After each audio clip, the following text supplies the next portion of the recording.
All right. Hey, folks. A special hello to my live listeners and viewers. I just wanted to let you know that this is the last week I'll be doing the live broadcast for this year because on next Tuesday, I go in and get a brand new knee. So I'm going to have a bit of a medical recovery, and then we're going to go into the holidays, and I planned it that way. So I'm going to take December off, basically. But I do have another live episode on this coming Thursday. So see you then. Today, I'm going to play an interview that I did yesterday with a good friend of mine and mentor, integral mentor, Shane McDermott. And Shane is an integral coach and has been really specializing in the body approach to the whole integral practice project. And I've done some work with him, and I really do think he is a genius. So I'm happy to share his genius with you today. So here is Shane and me, and we recorded this yesterday. Let me just move this up here, make sure that everything's copacetic. Okay, here we go. Thanks again for listening. Enjoy. And hey, Shane. Hey, Jeff, how you doing? I'm doing good. How are you? Very good. So, Shane, let me introduce you by saying a bit about what I've learned from you. Sure. I think there's really two things that I can point to. One is that in terms of my body is not as solid as I thought it was. And I've already sort of been working on this idea that the body's not solid through Buddhist training and so forth, and even, physics. But you brought a new realization of that to me. That's one. And the second is that it's almost a fluidity in the time dimension, that while the body is here and now, it carries the, sort of ongoing collecting karma of your life. So our bodies really carry our stories and, of course, wounds.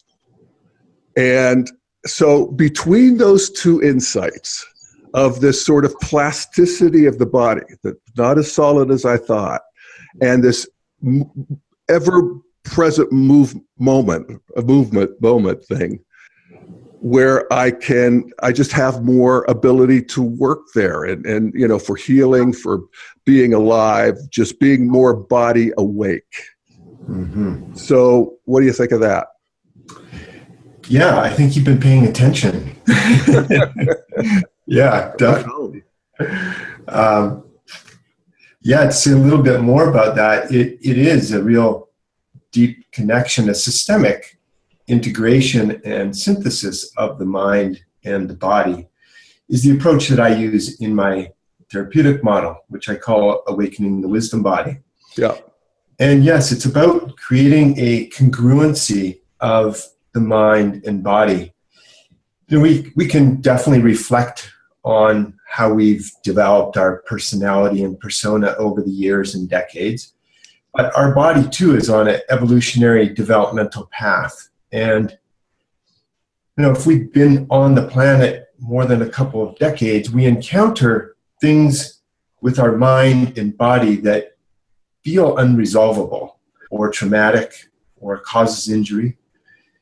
Then our life force becomes arrested at that point in life. And the process that I use is about liberating that life force, bringing it back to the present moment so that it can be accessed for healing towards wholeness and no longer remaining fractured or fragmented. Yeah. It's like, I think about it from just sort of a basic integral map point of view, where we have our upper right and we have our upper left quadrant.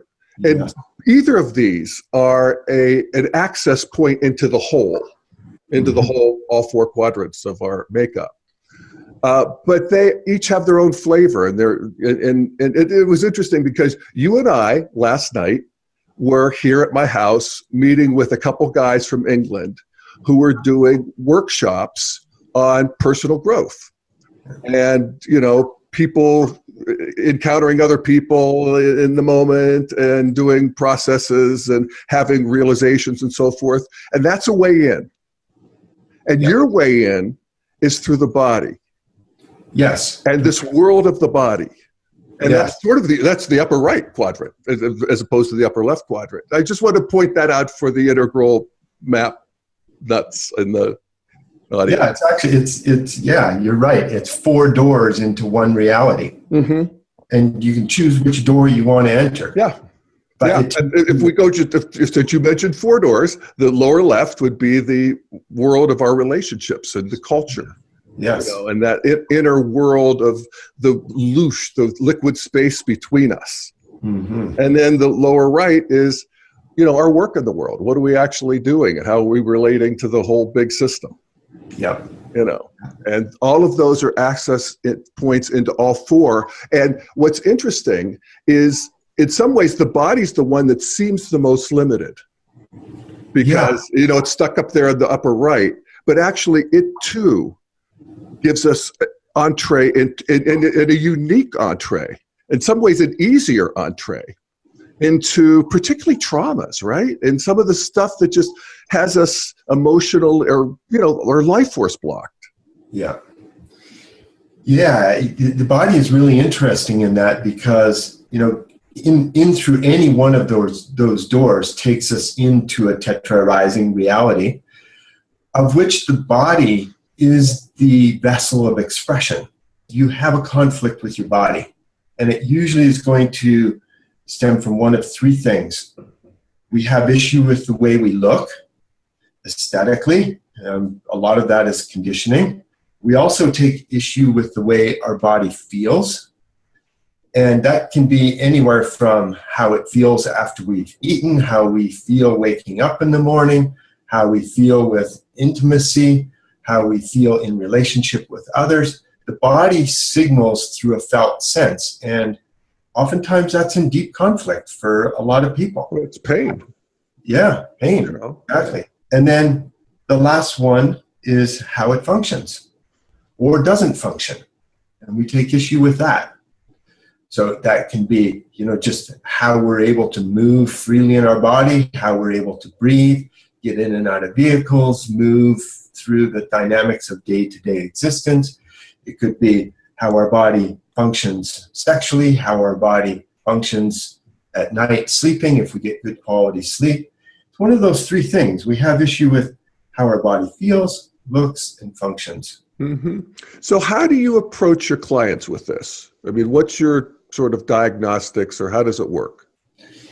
And particularly, how could we, who are just listening to you, how could we get some insight into how we can explore this ourselves? So, the approach that I frame it awakening the wisdom body. So what is the wisdom of the body? I've identified 7 what I feel to be key wisdom drives of the body.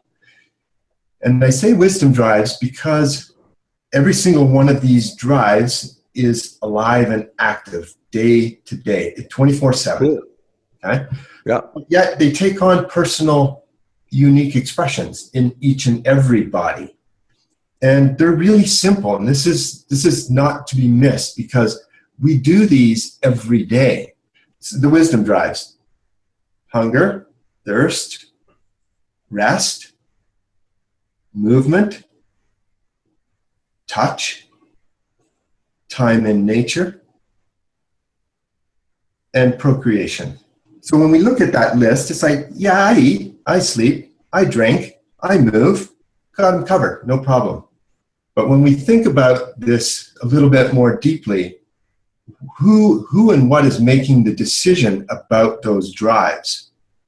Oftentimes it's ideas in the mind or concepts that of how we should eat, how we should sleep, how we should move, how much time we should spend in nature, how we touch each other, when we can start to really drop our awareness into the body will have something different to say. And this is huge because the body's natural wisdom drives, these transcendent wisdom drives of just the human condition, will tell us, the body will signal very accurately with incredible intelligence how much we need to move, how much we need to drink, what we need to drink, what we need to eat, how much sleep we need, how much touch we need, how much time in nature we need. When we can start to cultivate this deep listening of the body's wisdom drives or intelligence, the body knows how to heal itself. Wow. Well, I'll just give you a quick example, Shane. I mean, I have been, like most people, just hypnotized by this idea that breakfast is the most important meal of the day. It's just as simple as that. Yeah. And I've never really liked breakfast. And I don't want to eat when I get up. And to allow myself to not do that, in my 60s, has released me from, I don't know what was I thinking? Right. I'm much happier and I have much better energy through the day. And I also eat less through the day if I don't start at, 8 in the morning. So, right. Yeah. The difference is you're feeling rather than thinking about it.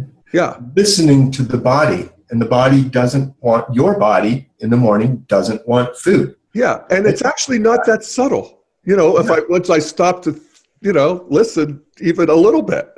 Yes, exactly. Or when we surrender our power to external authorities, then there's no deep listening to the body. Right. We need to take that power back in appropriate ways. Certainly external authorities, things like functional medicine and really good functional exercise and sleep science can teach us. It's not excluding those, it's using those, but also a deep listening of the body. Well, I'll give you another example for me is sleep. I used to worry about not sleeping. Now I don't care. And it's so great to not care because I go to bed and I sleep, and if I don't, I get up, and I often get up in the middle of the night, and sometimes I'll do something and sometimes I won't, and I don't care because if I have a not so great night's sleep one night, the next night I have a good night's sleep, and whatever. My body's going to sleep if I let it. I also have incorporated an afternoon nap into the situation, and I like that. Yeah, that's a great example of just attuning to the body, deep listening, and understanding what the body needs when it needs it. The time in nature. But I think it's really important. It's actually one for me that I'm wondering if I do enough. I have my garden and I hike around Boulder some, but now I'm, as you know, about to get knee surgery. So I've been a little out of commission and will be for a while. And I wonder if I'm missing that in ways that I don't appreciate. Yeah, perhaps so. When we start to think about the elemental makeup of the natural world, all those elements are alive in and as our bodies. And that's part of the wisdom drive that's being informed from the natural world. Is the natural world, wherever we are on the planet, cycles through the seasonal transitions. That's deep information that is registered on a cellular neurological level in our bodies. When we're in fabricated environments that are very temporally, mind constructed, concrete. There's clocks, there's lights, there's the indoors, Shane. Yes, exactly. Exactly. And it was a great invention at the time. I mean, being stuck outside is overrated. But with that said, you don't want to completely wall off. It's finding the balance, right? It is finding a balance. But our body will tell us how much time we need in nature to reattune to the elemental drives of the natural world, to the seasonal cycles and the shifts of the natural world. Well, and I love what you say about just, we are the natural world. We are. We're what the natural world produced. Yes. For better and worse. But but that, just feeling that, walking in, and there is a difference between manicured nature like a garden and wilderness. Yes. And the wilderness part is the part I don't think I'm getting enough of. And it's funny because I live, down the street from it. You don't have to go on a wilderness retreat for 10 days. It's just access to the natural world exactly as it is. It's not constructed or fabricated by human beings. Mm-hmm. It's just the natural rhythms and cycles of nature. Mm-hmm. And that attunes our nervous system, it attunes our minds, it attunes our whole cellular drive. Yeah, and you do it. I mean, you're always going out there on some expedition or other, and in the middle of nowhere with your camera, or your photography students. You're also a photography teacher. Yes. And a beautiful photographer. Oh my God. I love your stuff. And actually, since we're on it, do you have the website? I'll print it, but just. For my photography? Yeah. Yeah, it's ShaneMcDermottPhotography.com. Yeah. And you really do have a transmission of nature that I think is really powerful, Shane. Well, thank you. And nature really shows me how she wants to be seen. And the more present and attuned I am with the sort of elemental intelligence of the natural world, then spectacular expressions come out of that. Just sort of as a side effect of just being present and attuned to my body and to the connection of the natural world. Mm-hmm. Yeah, I love what you were telling me, how you deal with your photography students, and the idea is to go out and be attuned, or how did you put that? So it's about developing a relationship with the natural world. But it's okay, so here I am with my camera. Yeah. And I've stepped out of my tent. Yeah. And there I am. And so then what? I'm in a forest, there's a mountain, there's a stream. Okay. From a typical approach to photography, then it becomes about, what's out there that I can get? What's out there? So I want to take this home with me. This is so good. I want to take this home with me. I get that one. That I had when I was 8 in my little brownie camera. Yeah. But it's out there. Yeah. There's a boundary that's created. Right. Separation of what's out there and what's in here. And this can be related back to the healing too. But from the photography perspective, it's like teaching people through awareness practices to soften or dissolve that boundary of out there and in here, and recognize that our body, mind, heart is the primary instrument of photography, not the camera.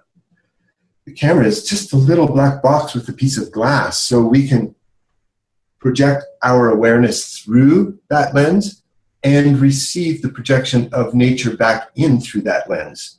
So it can be just really a clear transmission back and forth. And then the boundary of what's out there and what's in here softens. Right. Then we can start to come into relationship with the natural world.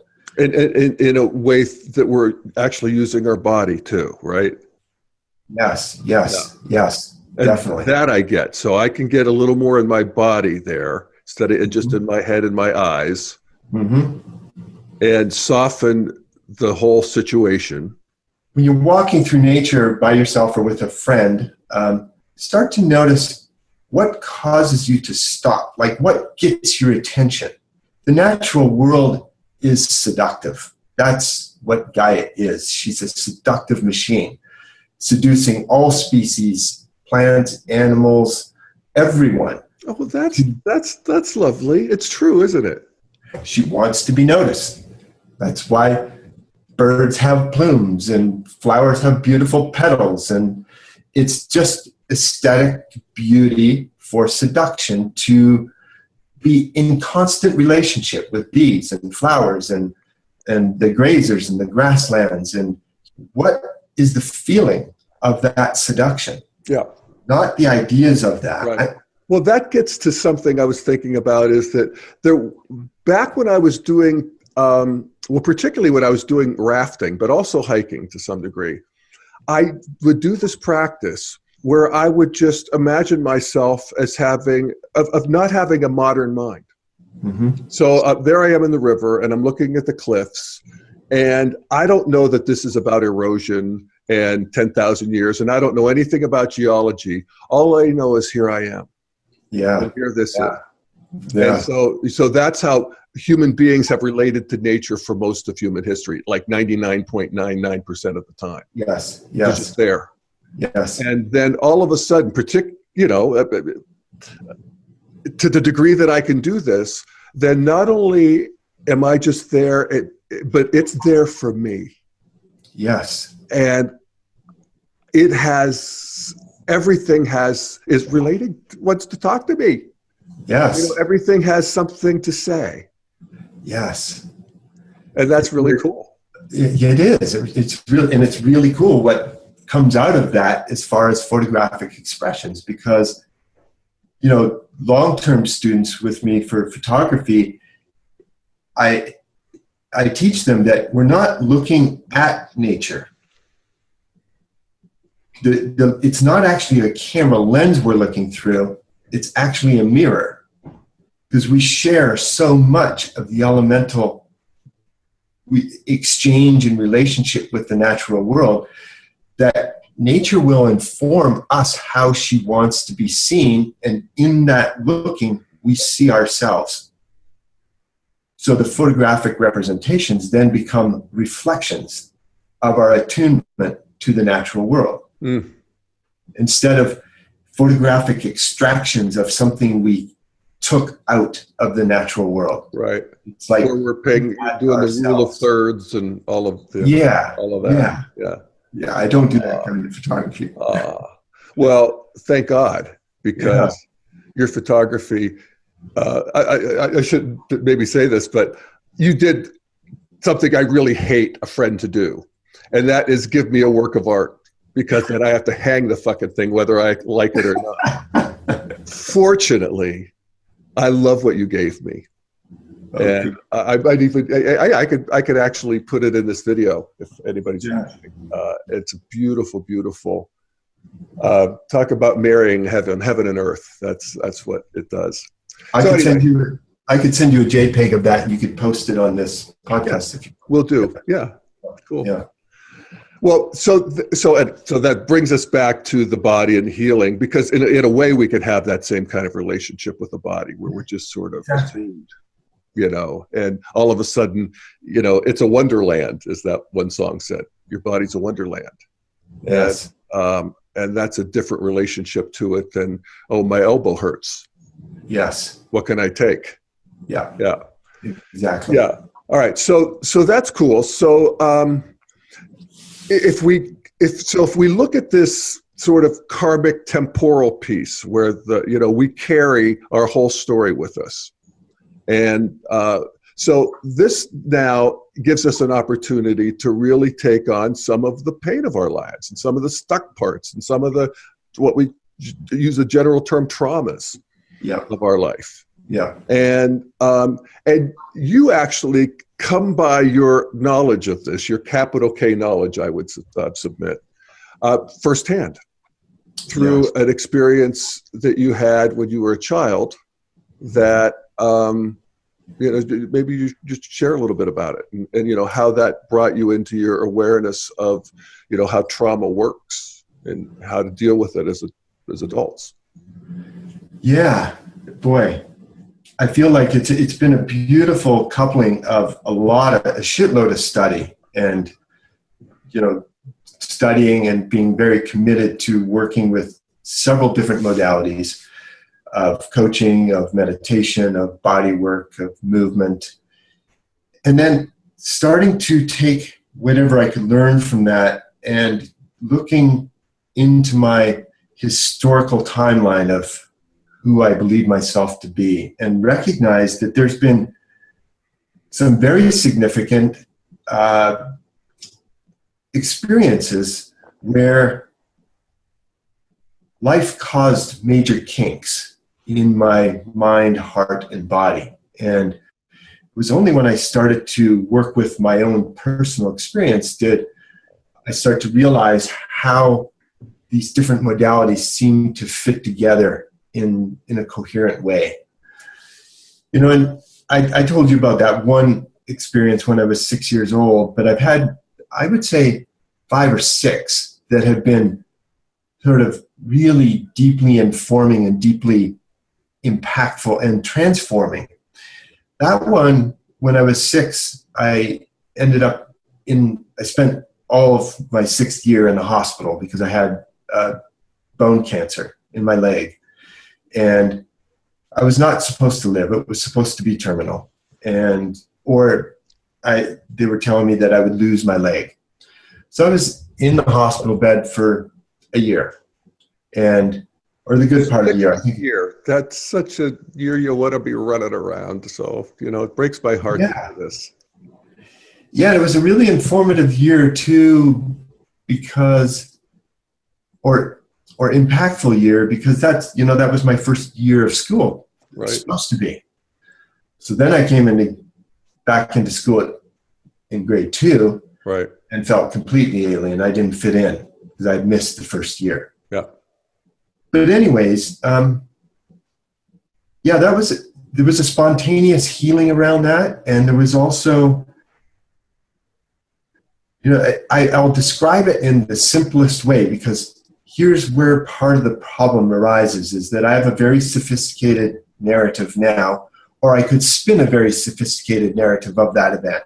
I could put all sorts of meaning to it, make it very esoteric and transcendent, and that's not what it was. Not even close. I'll say is that I had what I would call a visitation. No images, no figures, no beings, no light, nothing sensational. But it was an undeniable presence that assured me I was okay. That's all. And to really keep it in that perspective really honors the Shane, the small Shane that experienced that, and allows me to reintegrate that aspect of myself, the wee one of myself, into this current perspective, and not distort it with very sophisticated overlays of, well, it wasn't that. It was actually all this really sophisticated spiritual stuff.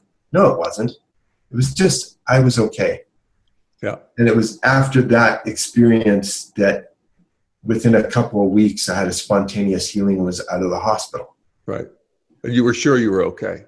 Yeah, I was sure I was okay. Yeah. Exactly. Now, when you talk about then, you know, overlaying all sorts of sophisticated analysis, did you have to then work your way back therapeutically to that original? Yeah.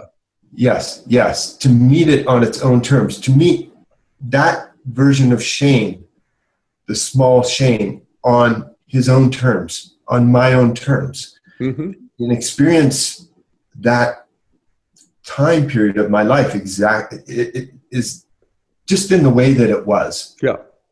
So then there it is. Then you have it, right? That becomes a conscious part of you. Yeah, exactly. And that 6-year-old, it's liberated into a bigger Shane, but it is what it is, and he is who he is, and God bless him. Right, exactly, because that Shane then had to spend almost a year immobilized in a bed. Right. That's not cool from this perspective, and it certainly wasn't cool from that perspective. But that's reality as it was, and to really allow that, accept that, and integrate that is to liberate that life force back into this sense of self is huge healing. It's healing towards wholeness. It takes that fractured, fragmented, isolated experience and state and stage of my life and brings it current. So I would do that just by contemplation, feeling in. I mean, can you give me any guidance into how I might find the source or some of the deeper structures of my unwanted material? Sure. So, there's some simple ways of working with this. And sometimes the deep traumas, we bump into life and it causes injury, illness, trauma, body distortion issues, and issues around aging. Typically after 40 years, we start to become concerned and resistant about our body changing with age. So those are the primary causations: injury, illness, trauma, aging. So for everyone listening and for yourself, you can just start to think back of, identify 3 things that have happened in your life with your body that were just like, that left a kink. That left sort of like a fixation. I couldn't really resolve that, make sense of it, make meaning of it, and it left an impact into who you think you are. And then we can start, and then just take one of those, but you can work with these one at a time. So identify 3. Pretty much everyone could identify 3. And what might be an example? I'm trying to think of what could be. Well, certainly what your experience as a child, that would be one, but could be a bad injury, a bad fall, a car accident, sports-related injury, like that. That could be one. Could be a trauma. Could be a childhood trauma, sexual trauma. Could be some sort of emotional, some sort of abuse trauma. Okay. Right. Yeah. Could also be body image issues. It's just like, when I was like 12 years old, I was a little overweight and kids were making fun of me. And that sort of caused me to go in kink. Yeah?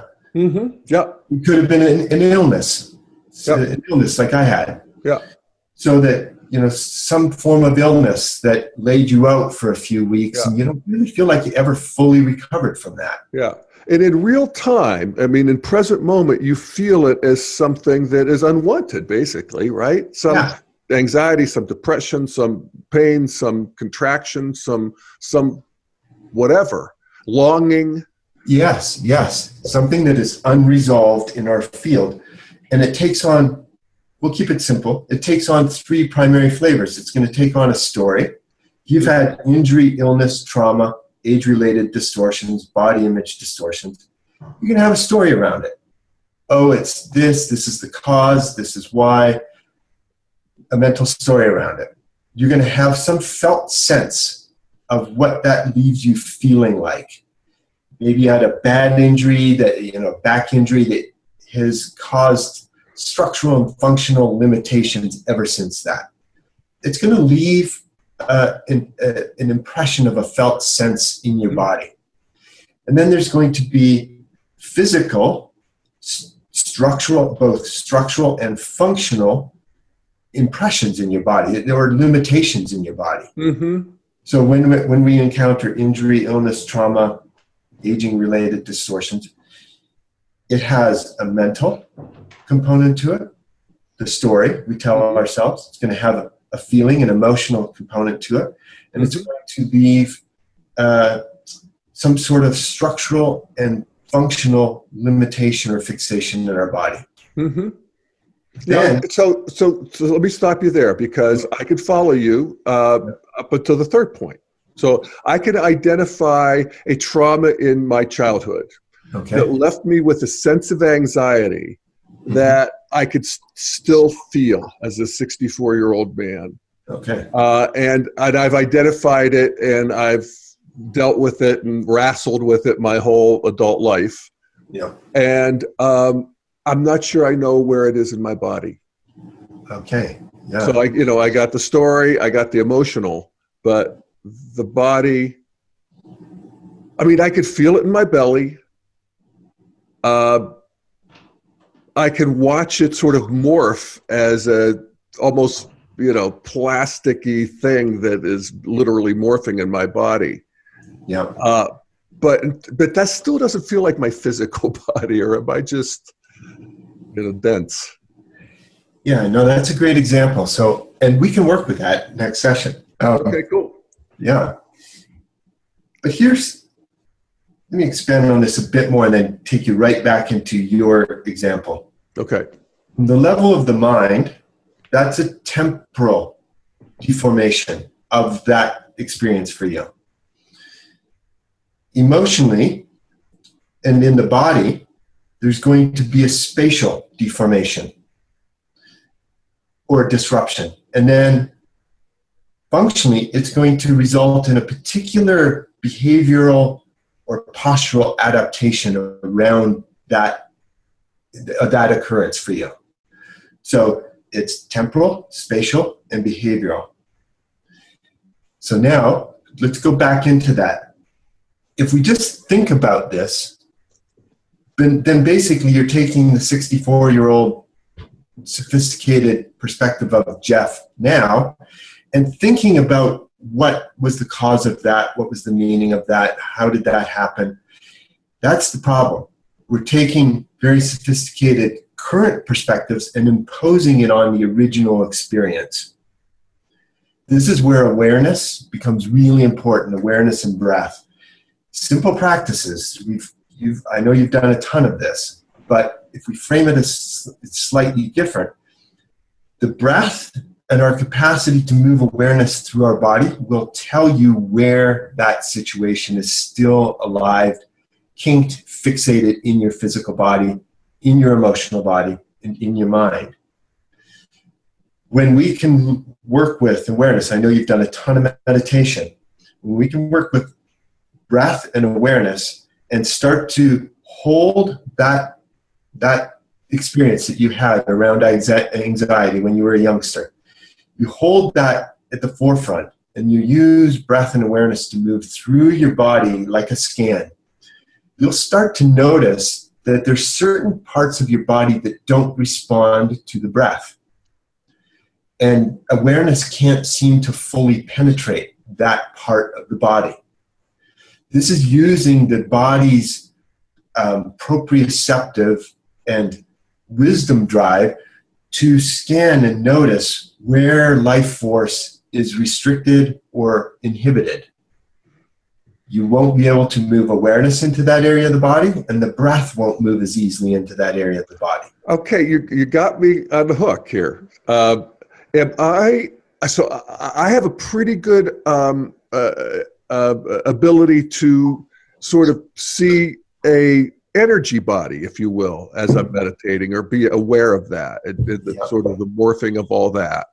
But in terms of the physical body, I just feel like it's blank. I mean, so I would find a part of so is that what we're talking about, Shane? Is the actual meat, flesh, bones of my body?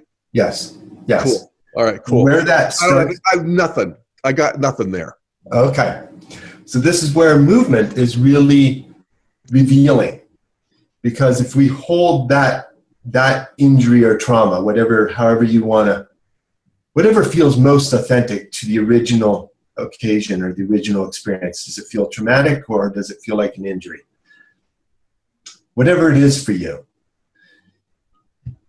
you can start to recognize there's a story around what happened, what caused that anxiety. Yeah, okay? Got that.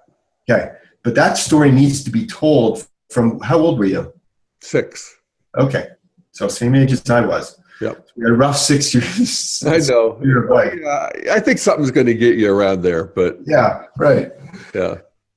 So you need to revisit that story and the experience from a 6-year-old perspective. Right, okay, there you go.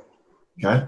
Yeah. You need to really inhabit that. And this is where you use breath and awareness. Right. So recall what happened, who was present, the situation, where you were living.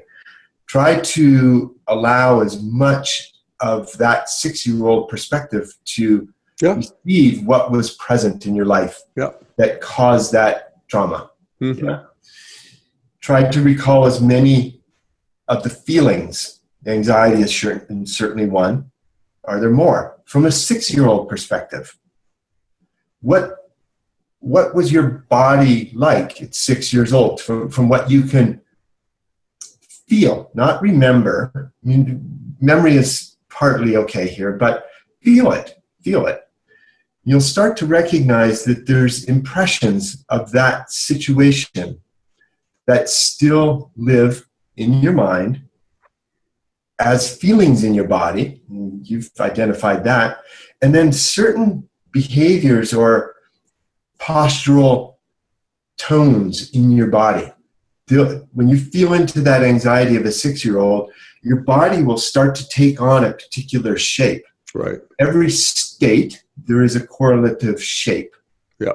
You know, in the upper left, the state of anxiety at 6 years old has a correlating shape of your body.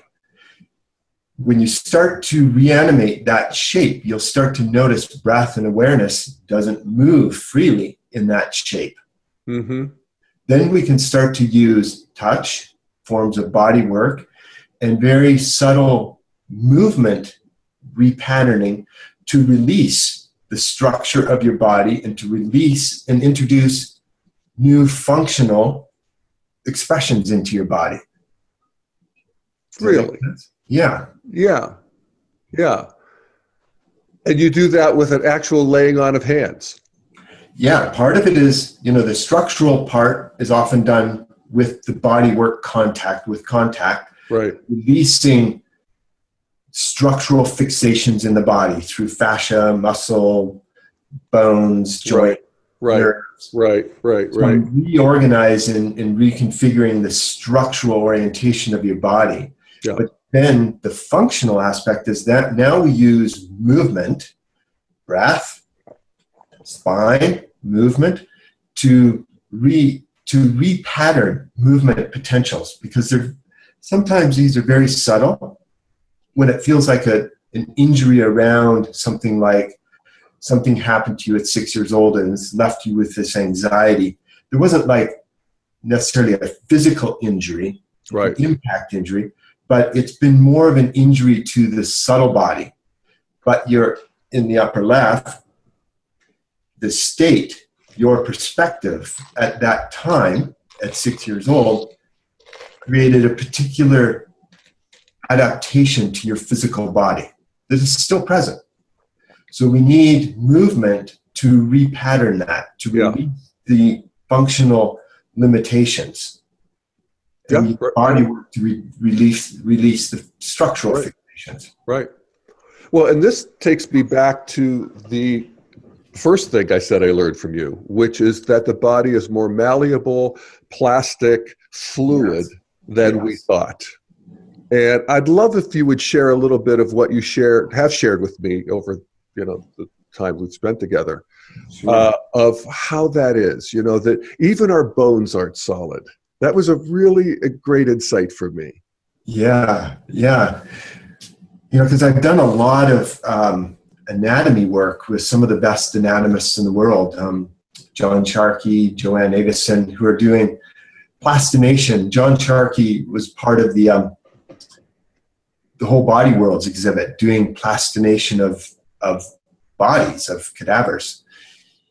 And that was that art installation that traveled city to city, showed all of the organs of the body, and that was a big deal a while back. Yeah. So I've had the great pleasure of working with him and photographing his work. And what you started to really see is the liquid crystal nature of the body. The fascial organ of the body is particularly fascinating. My good friend Joanne writes in her book that she considers it to be the architecture of spirit in the body, because fascia... If we're talking fascia, okay. Fascia, yes. And explain what that is.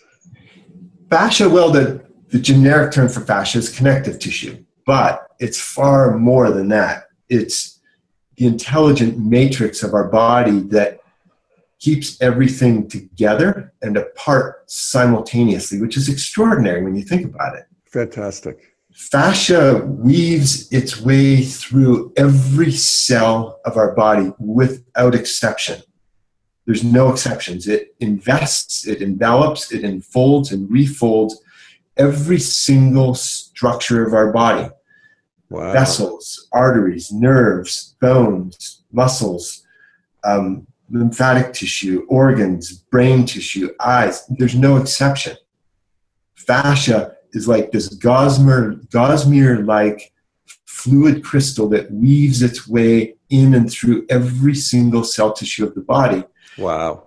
So it keeps our bones and muscles and organs and arteries and nerves apart and together simultaneously.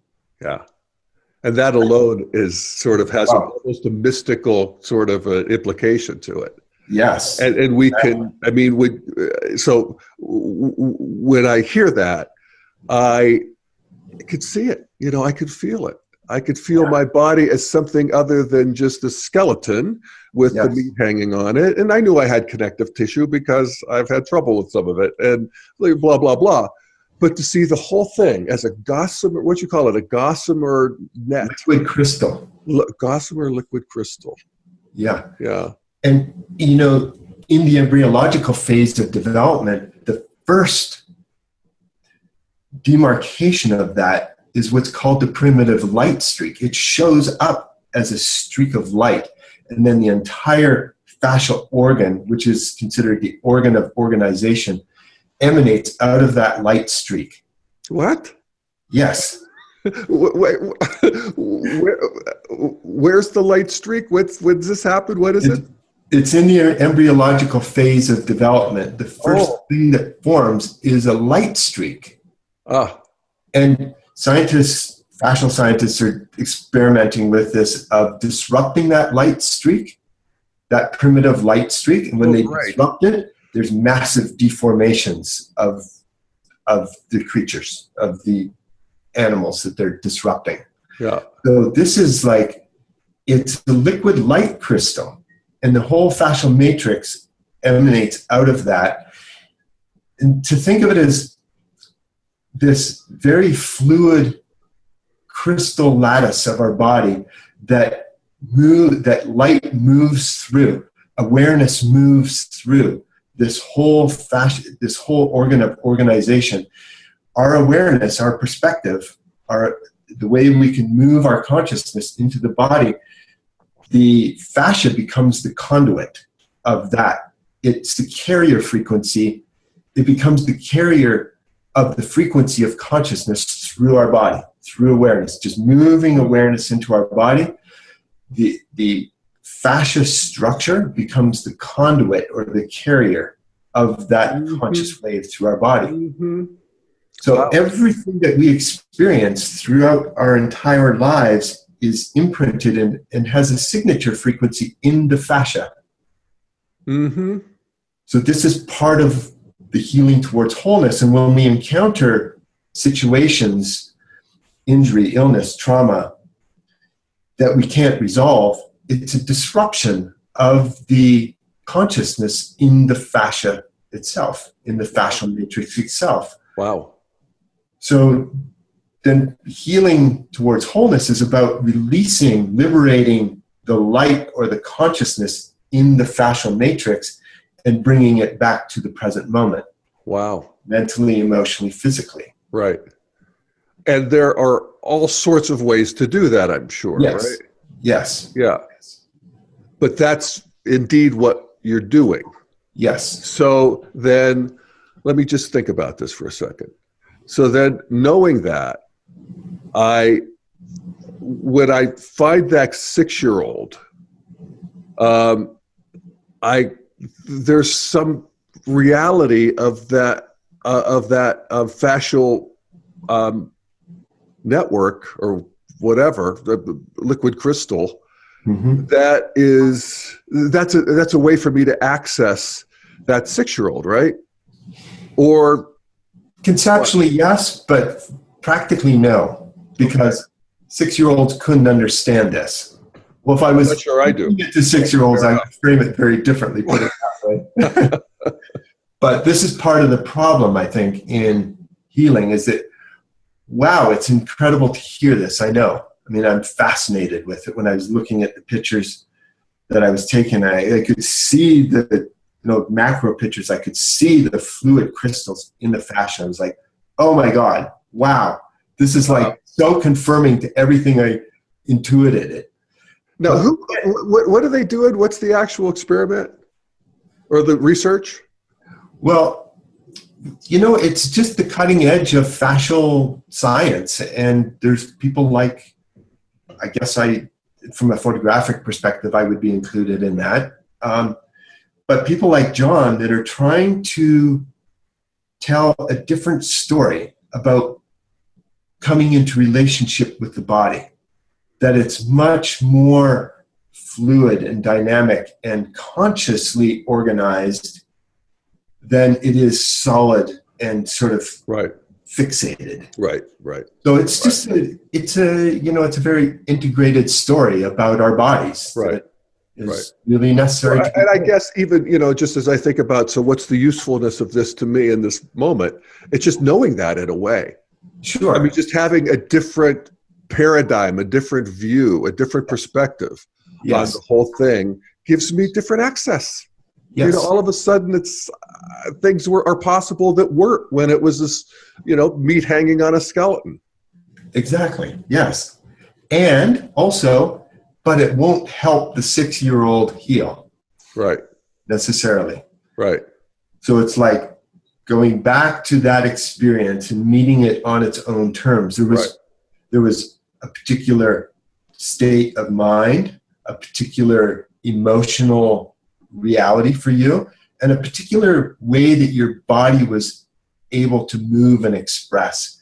That's what you have to re-inhabit. Right. Not this liquid crystal matrix story. I like the liquid crystal. Beautiful. Matrix. I know. But you can keep it in this perspective and allow it to inform you from the present to the future. But it's not going to be very useful going back to reclaiming lost life force. Yeah, fair enough. Yeah. Yeah. Reclaiming lost life force. Yeah. Yeah. No, that's a good thing to do, isn't it? It is. That's, I think that's a really powerful thing to do, which is a big reason why we have trouble being fully present. Because so much of our life force, it's like one of my brilliant teachers, Carolyn Mace, says one of her favorite inquiries was like, where have you left yourself other than here? It's like, well, that's an interesting way of putting it. Where have we left our life force other than here? Because the way she would frame it is you're gifted with 100 units of life force, of divine currency every day. Where are you going to invest it? Are you going to invest it unconsciously back into unresolved traumas, injuries, illnesses? And if we do that, then we're ending up in a presence deficit. We can't be fully present. So the importance of being able to go back and reclaim or liberate lost life force mentally, emotionally, physically is really important. And it liberates that currency, that divine currency of presence, and allows us to be fully available to what is now and fully embrace and integrate all the past injured, traumatized versions of ourselves and bring that life force present. Right. Well, it's really great to hook what I'm ruminating about to actual finite amount of life force. So that it's not just free. I don't get to have negative self-talk and, what are they, self-involved ruminations and get away with it, actually. It seems like I get away with it because life goes on, but there's a price I'm paying in terms of life force. And I love that formulation of we all get 100 coins each morning, and how are we spending it? Because when I look at it that way, I want to spend it more wisely than I do when I think it's just all free and nothing's attached to anything. Yeah. So very good. So you worked with Carolyn Mace? You worked with Carolyn Mace. Yeah. Back in early 2000, I worked with her for 4 years studying sacred contracts and medical intuition. Yeah. Yeah, she's a brilliant teacher. Yeah, I know she is. And she's been a friend of Ken Wilber's and in the integral scene for a while. And what would you say that you get? I mean, there's certainly that. Anything else that you would say that you got from her? Well, she wrote a beautiful book, Why People Don't Heal and How They Can. And that's a big part of it is like where our circuits of our life force, if we think of them sort of like, if we're just really this, now we can come back to the crystal lattice, the fluid crystal lattice, that we're just a fluid crystal lattice of light. Yeah. And when we're fully present and we start to take like fiber optic strands of that completely present liquid light crystal, and we start to plug it into past events, relationships, trauma, injury, illness. Let's just keep it in the realm of our body. Unresolved conflicts with our body, however many there are. Start with the big ones and start to assign a value. Oh, that injury or that trauma still runs 25 units of my life force every day. Oh, that injury still runs 10 units of my life force every day. Then we can start to think about, well, if we're to truly heal, because to truly heal, we need to have a lot of energy and we need to be present. We need to be fully present. What is it going to take to unhook those circuits and reclaim that life force and bring it back to the present moment so that our body is infused and energized with an abundance of energy and presence? That's healing towards wholeness, because every occasion, injury, illness, trauma that we're still plugged into keeps us fractured and fragmented. To be fully present, we need all that energy here and now. Yeah. So that's... And we do this through, again, all sorts of therapies and coaching, and actually you do this with your clients, right? Yeah. Yeah. And there's a really important piece here, Jeff. Healing towards wholeness says a lot to me, because if you look at like a holistic health practice or a collective where you have these integrated health centers or holistic health centers, not truly integrated, holistic health centers that have multidisciplinary approach to healing. So you have psychologists, you have massage therapists, and you have energy workers, you have Reiki practitioners, you have nutritionists and chiropractors. And it's all fine having that under one roof.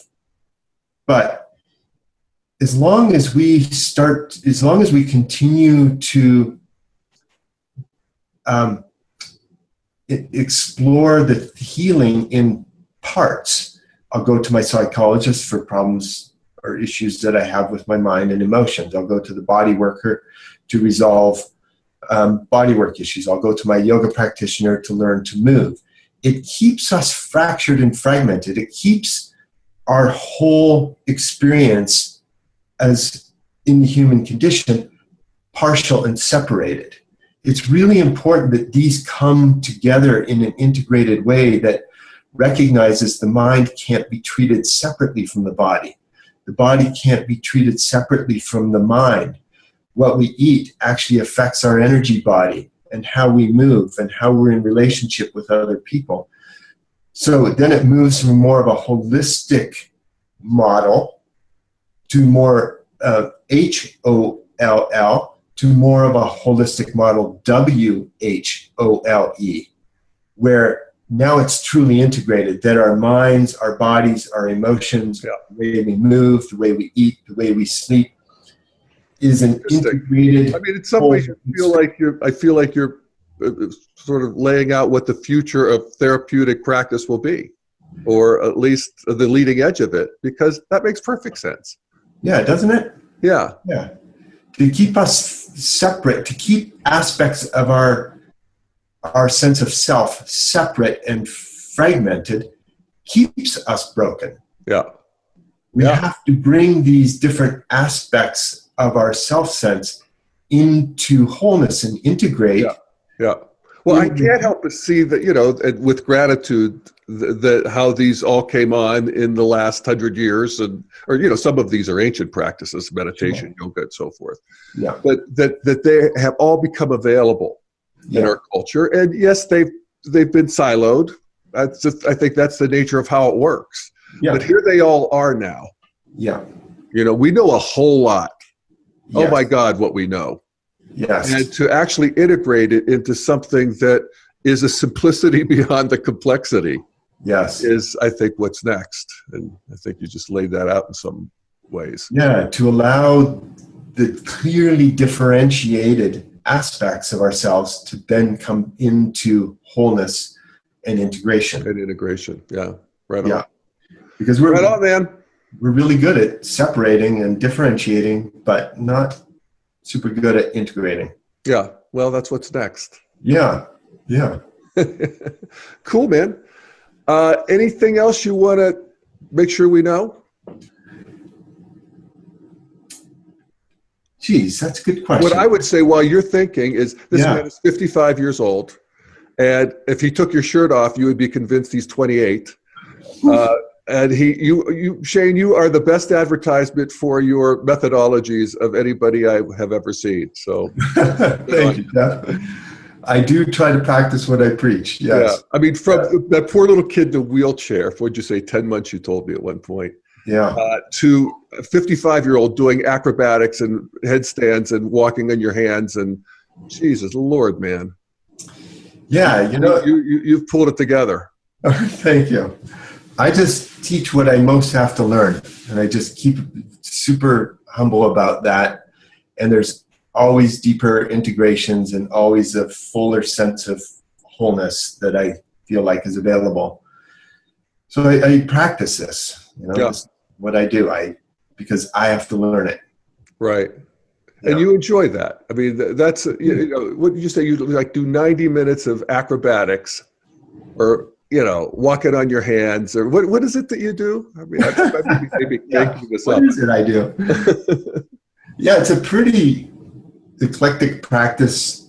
I train for 2 to 3 hours a day, and it involves different forms of, acrobatics, gymnastics.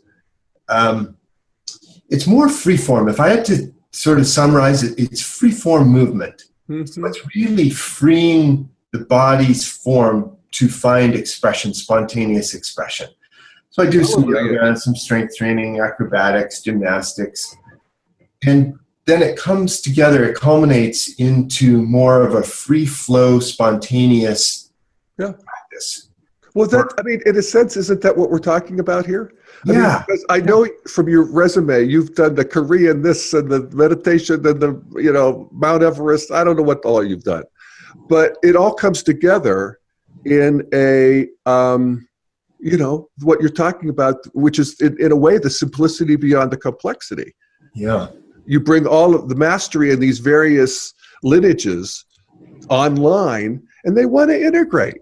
They just do. Yes. And they'll find a unique, spontaneous expression in the moment. And that changes through every state and stage of my life. I hope to be doing handstands when I'm 90 or 100. Great. But I'm not attached to it. It's just like, it's going to be state and stage appropriate. Right. And I want my body, my mind, my soul, my heart to be able to be free to respond to the expression, to the state of my mind at that point of life. And I want my body to be responsive to that. Right on, man. Well, you have achieved that as far as I could see. Yeah, well, thank you. I'm sure there's more to do, but yeah. So could we do a crass advertisement? Sure. For your services? So with what you know and what you've said, you will take on clients as a coach and bring all of this to the party. Who would be an ideal client for you? Who are you looking for? People that are ready that feel like they're in an evolutionary relationship with their own life and want to include the body as part of that journey. and have experienced things with their body that feels like it's limiting them from their own sort of evolutionary unfolding. That if I could resolve this injury, this kind of illness, this trauma, then I would actually be able to really evolve and fulfill my full potential, evolutionary speaking. So there's unresolved issues with the body, conflicts with the body that feel like they're fixations for you. I think there'd be a potentially good fit. Yeah. Yeah. Well said, man. And right in the integral bullseye, you know how I like that. Yeah, right on. Evolutionary relationship with yourself, your body. Yeah. Yeah, that includes we are when we realize it, you know. Yeah. Yeah. All right, so man. if people are wanting to get in touch with me, can I share my email and website? Yeah, I'll print it, but sure. Okay. Share it right here and now. Yeah, so my email is shanemcdermottcoaching@gmail.com. You could email me and get in touch with me that way. And it's MC capital DERMOTT, Shane McDermott. A good Coaching. Irish name, right? Yeah, Shane McDermott Coaching. And my website is mindbodybeing.org. All the three words together, mindbodybeing.org. And then Yeah. ShaneMcDermottCoaching.com for your email. Yeah. Cool, man. Coaching@gmail.com. Yes. Yeah, Shane McDermott Coaching at gmail.com. All right. Right on is right. Yeah. So thank you so much, Shane. Thank you, everybody, for listening. And stay tuned for the next Daily Evolver. Okay. Be well. Be fucked.